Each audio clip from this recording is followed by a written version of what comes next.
Pandian store சீரியலில் today எபிசோடில் ராஜி வந்து கதிர் கூட வந்துட்டுருக்காங்க. அப்போ ராஜி இருந்துட்டு கதிர்கிட்ட போயிட்டு, நீ எதுக்காக என்னை 5 மணிக்கு கிரவுண்டுக்கு வந்து கூட்டிகிட்டு போகிற அப்படின்னு சொல்லிட்டு கேட்கவும், நீ போலீஸ் ஆகிட்டேன்னா அந்த சின்ன சந்தோஷம் இந்த மனசுக்குள்ளே வரும்ல, அந்த சந்தோஷத்துக்காக தான் பிடிச்சவங்க அவங்க பிடிச்ச வேலைக்கு போனால் நமக்கு தானே சந்தோஷம் அப்படின்ற மாதிரி வந்து சொல்கிறாங்க. நீ இப்போ என்ன சொன்ன அப்படின்னு சொல்லிட்டு கேட்கவும், ராஜி உன்னை எனக்கு ரொம்ப பிடிக்கும், அதனால தான் இது எல்லாத்தையும் பண்ணிகிட்ருக்கேன் அப்படின்ற மாதிரி நம்ம கதிர் வந்து சொல்லிடுறாங்க. கதிர் சொன்ன வார்த்தை ராஜியை ரொம்பவே சந்தோஷமாக பார்த்துக்குது. அதுக்கடுத்து தான் நானும் பார்த்துட்டே வந்துட்டே இருக்கேன். நீ என்ன அவ்வளோ சிரிச்சுட்டே வந்துட்டே இருக்க, என்ன விஷயம் அப்படின்னு சொல்லிட்டு நம்ம கதிர் வந்து கேட்கவும், என்னை உனக்கு பிடிக்கணும்னு சொன்னல அதனால தான் அப்படின்ற மாதிரி வந்து சொல்கிறாங்க. ஆமாம் ராஜி, உன்னை எனக்கு ரொம்ப பிடிக்கும் அப்படின்ற மாதிரி கதிர் வந்து சொல்லிடுறாரு. சரி ஏதாவது பேசிட்டே வா, ஏன் அமைதியாக வர அப்படின்னு சொல்லிட்டு கேட்கவும், நான் பேசிட்டே வந்தால் என் கார் யார் ஓட்டுறது, நீ முதல்ல தூங்கி ரெஸ்ட் எடு, நான்லாம் தூங்க மாட்டேன், உன்னை பத்திரமா கொண்டு போய் நான் வீடு சேர்த்திடுவேன், நீ தூங்கு அப்படின்ற மாதிரி சொல்கிறாரு. உடனே ராஜி இருந்துட்டு, நீ பத்திரமா கூட்டிகிட்டு போய் சேர்த்துவன்னு எனக்கும் நல்லா தெரியும், ஆனால் இருந்தாலையும் நான் தூங்க மாட்டேன் அப்படின்ற மாதிரி நம்ம ராஜி வந்து சொல்லிடுறாங்க. அதுக்கு அடுத்ததாக ஒரு டீ கடையில் போய் நிப்பாட்டுறாங்க. டீயும் வாங்கி குடிச்சிட்ருக்காங்க. கதிர் இருந்துட்டு கதிரோட பக்கத்தில் போய் ராஜி நிற்கிறாங்க. நான் இதோ வந்துடுறேன் அப்படின்னு சொல்லிட்டு கதிர் தூரமாக போயிடுறாரு. அதுக்கு அடுத்து தான் மீனாவுக்கு கால் பண்ணலான்னு சொல்லிட்டு ராஜி வந்து மீனாவுக்கு வந்து கால் பண்ணுறாங்க. இந்நேரத்தில் யார் மீனா உனக்கு ஃபோன் பண்ணுறாங்க அப்படின்ற மாதிரி சொல்கிறாங்க. என்ன விஷயம், ஏன் இந்த நேரத்தில் ஃபோன் பண்ணியிருக்க அப்படின்னு சொல்லிட்டு மீனா வந்து கேட்குறாங்க. யார் யாருன்னு சொல்லிட்டு செந்தில் ஒரு பக்கம் கேட்குறாரு. நீங்கள் தூங்குங்க, நான் இதோ வந்துடுறேன் அப்படின்னு சொல்லிட்டு தனியாக வெளியே வந்துடுறாங்க. என்னாச்சு ராஜி, ஏதாவது பிரச்சனையா அப்படின்னு சொல்லிட்டு கேட்குறாங்க. அதெல்லாம் எந்த பிரச்சனையும் இல்லைக்கா, பிரச்சனையிலிருந்து கதிர் என்ன காப்பாற்றி கூட்டிகிட்டு வந்துட்டுருக்காரு. அவர் என்கிட்ட ஒரு விஷயம் சொன்னார், அதை நான் உங்ககிட்ட சொல்லலான்னு தான் ஃபோன் பண்ணேன். இத்தனை நாள் நீங்கள் எதிர்பார்த்துட்டு இருந்த விஷயம் இன்றைக்கி நடந்துருச்சு அப்படின்ற மாதிரி சொல்கிறாங்க. என்ன சொல்கிறேன், எனக்கு ஒன்றும் புரியல, நான் என்ன எதிர்பார்த்துட்டு இருந்தேன் அப்படின்னு சொல்லிட்டு கேட்கவும், கதிர் என்கிட்ட ஒன்று சொன்னான். ஓ அப்படியா, என்ன விஷயம் அப்படின்னு சொல்லிட்டு கேட்கவும், அவனுக்கு என்னை பிடிச்சிருக்குன்னு சொல்லிட்டாங்க்கா, எனக்கு சந்தோஷம் தாங்கிக்க முடியல, காலையில் கூட சொல்லியிருக்கலாம், ஆனால் உடனே சொல்லணும்னு தோணுச்சு, அதனால தான் நான் உங்களுக்கு ஃபோன் பண்ணி சொன்னேங்க்கா அப்படின்ற மாதிரி ராஜி வந்து சொல்லிடுறாங்க. இதை கேட்டோன்னே மீனாவும் ரொம்பவே சந்தோஷப்படுறாங்க.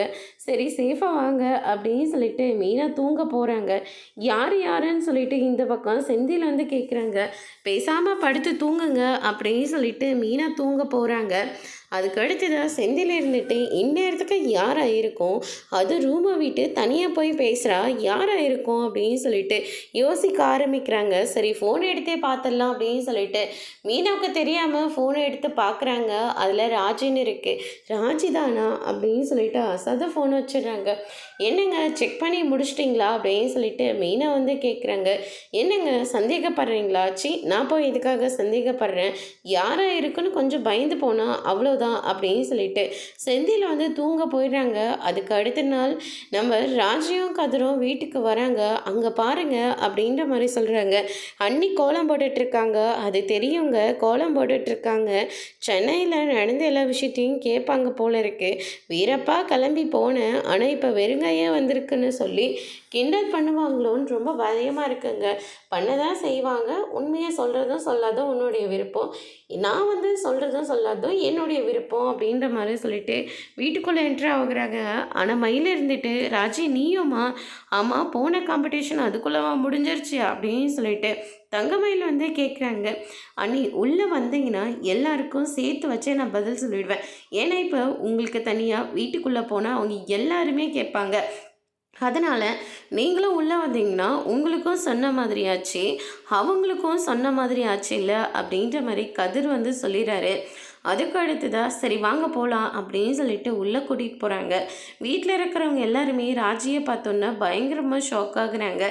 கோமதி இருந்துட்டு சாப்பிடாம கொள்ளாமல் சென்னைக்கு போயே தீர்வேன், ஒரு லாரி பணத்தை ஏற்றிட்டு கொண்டு வந்து வாசலில் நிப்பாட்டுவேன்னு சொல்லிட்டு போனேன், ஆனால் இப்போ போன வேகத்தில் திரும்ப வந்திருக்க அப்படின்னு சொல்லிட்டு கோமதி வந்து கேட்குறாங்க.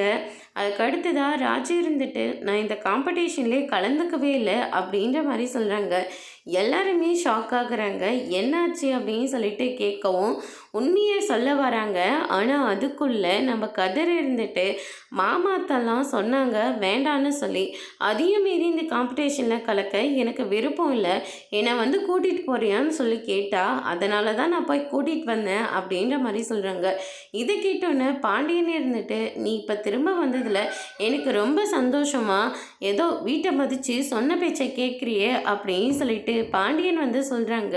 கோமதி இருந்துட்டு, இதுக்காக தான் பெரியவங்க பேச்சை கேட்கணும்னு சொல்லிட்டு அப்படின்ற மாதிரி கோமதி ஒரு பக்கம் சொல்கிறாங்க. நீ போய் ஃப்ரெஷ்ஷப் ஆகிட்டு வா, நான் உனக்காக காஃபி போட்டு எடுத்துகிட்டு வரேன் அப்படின்ற மாதிரி வந்து சொல்லிட்டு போகிறாங்க.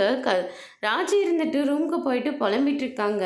கதிர் இருந்துட்டு, என்னடா போய் சொல்லிட்டேன்னு சொல்லி கில்ட்டியாக ஃபீல் பண்ணுறியா, போய் இப்போ கூட போய் உண்மையை சொல்லு. இல்லை வேண்டாம், அவங்க திட்டுவாங்க, திட்டாமல் உன்னை சேஃபாக கூட்டிகிட்டு வந்தால அதை நினச்சி சந்தோஷப்பட்டுக்கோ அப்படின்ற மாதிரி கதிர் வந்து சொல்லிடுறாங்க.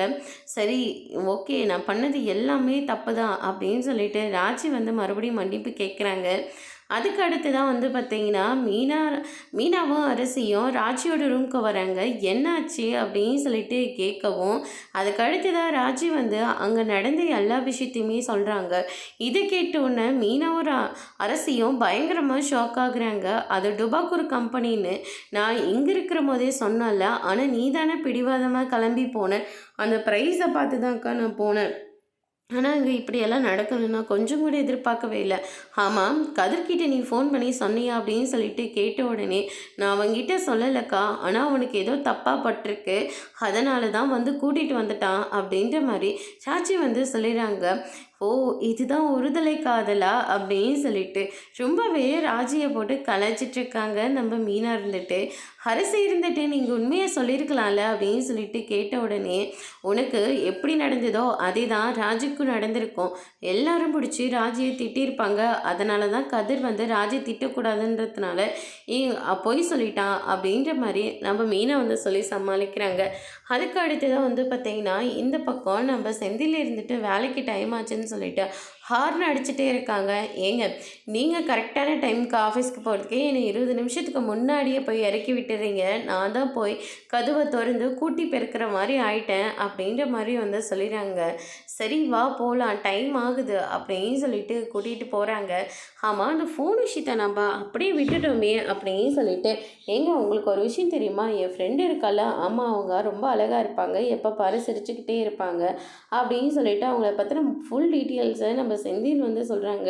ஏங்க நான் தெரியுமான்னு தான் கேட்டேன், அதுக்காக நீங்கள் இவ்வளோ டீட்டெயில் சொல்லணுமா அப்படின்னு சொல்லிட்டு, அவங்க புருஷன் வெளிநாட்டில் வேலை பார்த்துட்டு இருந்தார், திடீர்னு இங்கே வந்து பொண்டாட்டி கூட செட்டில் ஆகிட்டாங்க, ஆனால் எப்போ பாரு பொண்டாட்டி மேலே சந்தேக புத்தியோடு தான் இருக்காங்க, எதுக்காக தான் இந்த ஆம்பளைங்களாம் இப்படி இருக்காங்களோ தெரியல அப்படின்ற மாதிரி சொல்கிறாங்க. உடனே செந்தில் இருந்துட்டு, எல்லாரும் அப்படி கிடையாது, என்னவே எடுத்துக்கோ, நான் என்ன உன் மேலே சந்தேகப்படுறேன்னா என்ன, சந்தேகப்படுறதுனால தானே நைட்டு ஃபோனை எடுத்து பார்த்தீங்க, இல்லை அது வந்து என்ன சொல்ல வரேன்னா, அதெல்லாம் ஒரு பதட்டமான ஒரு விஷயம், யாரும் இந்நேரத்தில் ஃபோன் பண்ண மாட்டாங்க, திடீர்னு ஃபோன் வருதுன்னா பயம் தானே, வேறு ஏதோ ஒரு பிரச்சனை வந்துருச்சோன்னு நான் பயந்துட்டேன், அதுதான், நீ நினைக்கிற மாதிரி சந்தேகம்லாம் ஒன்றும் கிடையாது அப்படின்ற மாதிரி வந்து சொல்கிறாங்க. நீங்கள் பயப்படுறது எனக்கும் தாங்க புரியுது அப்படின்னு சொல்லிட்டு மீனை வந்து சொல்லிடுறாங்க.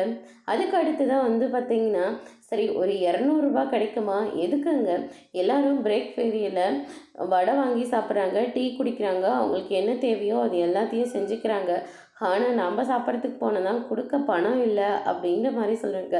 வேலைக்கு போனதுக்கப்புறமாவது நீங்கள் நிறையா பணம் வச்சுருப்பீங்க நான் எதிர்பார்த்தேன், ஆனால் நீங்கள் இப்படி செய்வீங்க நான் கொஞ்சம் கூட நினைக்கவே இல்லை, இதனால் எனக்கு தான் டபுள் மடங்காக செலவாகுது, எனக்கு புரியுது மீனா, வட்டி முதலமாக நான் திருப்பி கொடுத்துட்றேன், ஒரு மாதத்தில் ஏதோ இப்படிலாம் பண்ணிட்டேன், இனிமேல் இந்த மாதிரி தப்பு நான் பண்ணவே மாட்டேன் அப்படின்ற மாதிரி செந்தில் வந்து சொல்லிட்டு போயிடுறாங்க. ஆனால் செந்திலை பற்றின கவலை மீனாவுக்கு இருக்க ரொம்ப அதிகமாகவே போயிட்டு இருக்குது. அதோட இன்னைக்கான எபிசோட் முடிச்சிருக்காங்க. இனி பாண்டியன் ஸ்டோரில் அடுத்தடுத்து என்னெல்லாம் நடக்க போகுதுன்றதை வெயிட் பண்ணி பார்க்கலாம். தேங்க்யூ.